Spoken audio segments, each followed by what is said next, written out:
सरकार के बाद आज उत्तर प्रदेश योगी सरकार का नवा जो है बजट 2025-26 का विधानसभा में वित्त मंत्री सुरेश खन्ना जी ने लगभग 8 लाख करोड़ रुपए का प्लस पेश किया है।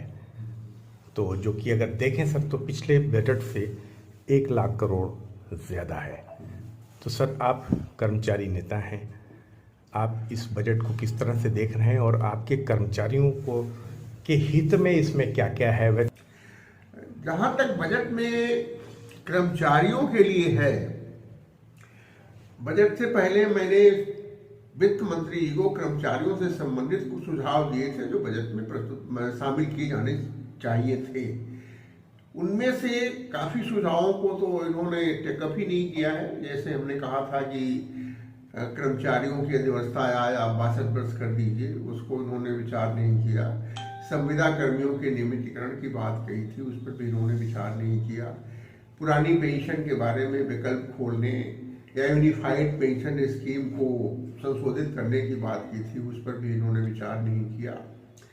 एक बात बजट में हमने कही थी कि जो आउटसोर्स के हमारे कर्मचारी हैं, उन कर्मचारियों का सेवा प्रदाता एजेंसियों के माध्यम से शोषण बहुत हो रहा है। उस शोषण को बचाने के लिए पिछले 2 साल से राज्य कर्मचारी संयुक्त परिषद के माध्यम से हम प्रयास कर रहे हैं और दिसंबर 2024 में, अकेले दिसंबर 2024 में राज्य कर्मचारी संयुक्त परिषद ने 10 पत्र माननीय मुख्यमंत्री जी को भेजे हैं।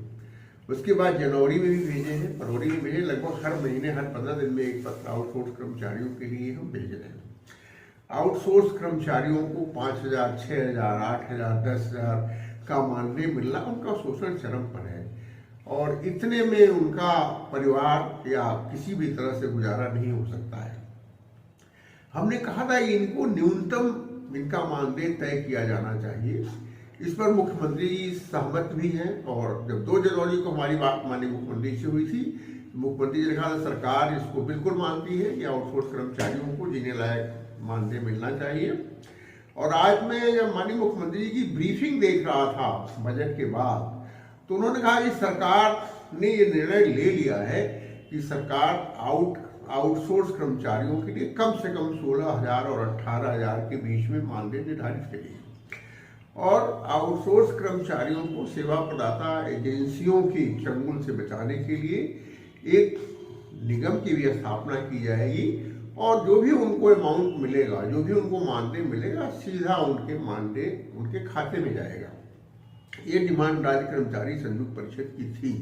राज्य कर्मचारी संयुक्त परिषद का एक अपना सिद्धांत है कि वह कर्मचारियों के मेजर बड़े मुद्दों को एक सिद्धांत बना करके और एक लक्ष्य लेकर के चलती है।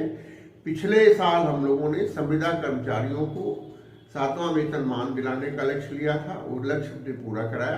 पिछली बार प्रदेश के करीब 40-50 हजार संविदा कर्मचारियों को 7वें वेतन आयोग का लाभ मिला। इस साल का लक्ष्य हमारा आउटसोर्स कर्मचारियों को शोषण से मुक्ति दिलानी थी। मुझे इस बात की प्रसन्नता है कि माननीय मुख्यमंत्री जी ने अपने प्रेस ब्रीफिंग में ये कहा कि आउटसोर्स कर्मचारियों के न्यूनतम मानदेय पर सरकार सहमत है और उनके लिए 16,000 से 18,000 का मानदेय निश्चित करने की प्रक्रिया पर तेजी से काम हो रहा है। इसके लिए मैं माननीय मुख्यमंत्री का आभार व्यक्त करता हूँ, उनको बहुत बहुत बधाई भी देना चाहता हूँ। आज की तिथि में जो मार्केट रेट से एक परिवार जो 4 आदमी का होता है, वो चलाने के लिए मैंने कैलकुलेट किया है और जो केंद्रीय 8वें वेतन आयोग को भेजा है, उसमें कम से कम 60,000 रुपये होते हैं जिससे परिवार चलेगा। अगर 60,000 रुपया आप नहीं दे सकते हो तो कम से कम 30,000 रुपये की एक कट ऑफ आप वैल्यू रखिए और उतना इन कर्मचारियों के बारे में विचार करिए। ये मैं इतना जरूर कहना चाहूँगा माननीय मुख्यमंत्री जी से।